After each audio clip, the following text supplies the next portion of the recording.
Hello everyone and welcome to another video. Now, despite the differences we have when it comes to hardware, one thing in common are the minimum requirements for the games. Now, here on this channel, low spec, cheap and slightly older components are always our focus, and it's always fun to check them out. But as I said, we don't all share the same hardware. However, with the minimum requirements for the games always staying the same, I thought it would be interesting in today's video to actually focus more on that side of things. So this is 5 great games that you can play on almost any PC. Now, the following games aren't in any particular order, they're just 5 of my favourites that should be playable on just about any PC or laptop. But of course, I'll be listing the minimum specs required for every game as well so that you can make sure. So let's get into it. Now, first up we have the original Mafia game. Set in the 1930s, you play Tommy Angelo, a taxi driver trying to make a living on the streets of Lost Heaven, which is based, I believe, on New York City during the period of Prohibition. It's a third-person open-world sandbox game that sees Tommy unwittingly get involved with the Salieri crime family, quickly rising through the ranks to become a made man. Now, this game is a classic and the open world is very fun to explore. Best of all, you only need a Pentium 3 or Athlon XP 1600 Plus with 128MB of RAM and a 16MB GPU to play it. Next up we have GTA San Andreas, another open world sandbox game that I'm sure many of you have probably played.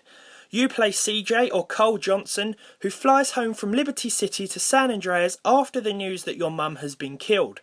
Upon arrival, you're threatened to be framed for murder by corrupt police officers unless you work for them, and you've also sort of got to re-establish your old gang along the way.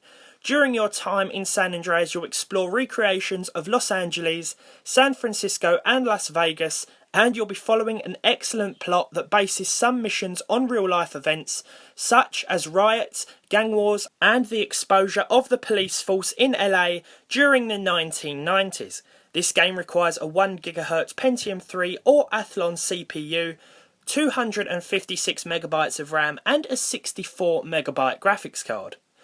Next up we have Portal. Here you play as a young woman named Chell, who is trapped within a science complex designed by AI that has gone rogue. You'll be quickly given access to the, portal gun, as I think most people call it, which allows you to create portals on almost any surface and traverse areas and environments that would otherwise be inaccessible. As you make your way through the environments, the game gets harder and harder and requires you to do some serious thinking on some occasions, or maybe that's just me. You quickly find out that the broken AI of the facility is actually trying to kill you though, and things quickly take a darker turn. A 1.7GHz Pentium 4 or Athlon XP, along with 512MB of RAM, and pretty much any DirectX 8 supported graphics card are the minimum requirements here. Now, a list of great games wouldn't be a list of great games without mentioning the Elder Scrolls.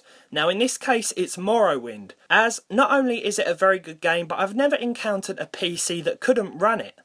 You are taken away from an Imperial City prison to the land of Morrowind with no explanation as to why.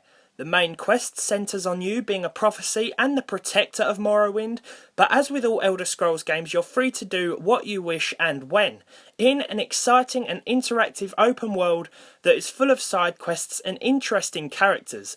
If you like the newer Elder Scrolls titles like Skyrim for example, but your PC can't quite handle it, then this may be the one to go with. Oblivion is good as well, but in my opinion this one is better, and it requires less power spec-wise, with only a 500MHz Pentium 3, Celeron or Athlon, and 256MB of RAM with a 32MB GPU.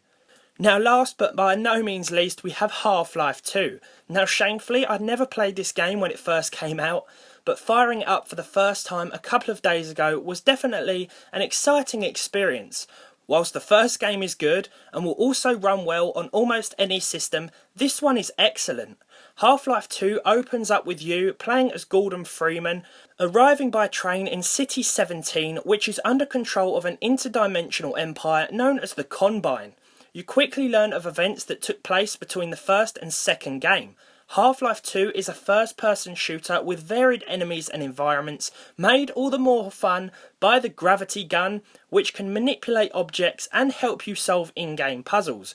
Without giving too much away in terms of plot, the game offers a pretty unique experience, and it's no surprise that gamers are calling for a third in the series. You'll need a 1.7 GHz CPU, 512 MB of RAM, and a DirectX 8 supported graphics card for this one. So there we have it. Now I've tried to choose games that will run on pretty much anything so that anyone can enjoy them regardless of whether you're using a desktop, laptop or even Windows tablet. There are so many games out there that can be enjoyed on even the most basic of systems, and I hope that you guys will enjoy these just as much as I did. Some of you may have even played all of them.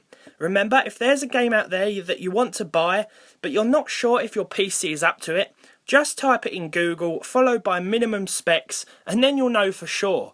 And of course, if you have any other low spec games that you've played, or you know run very well on slightly lower end systems, then don't forget to put them down in the comment section below.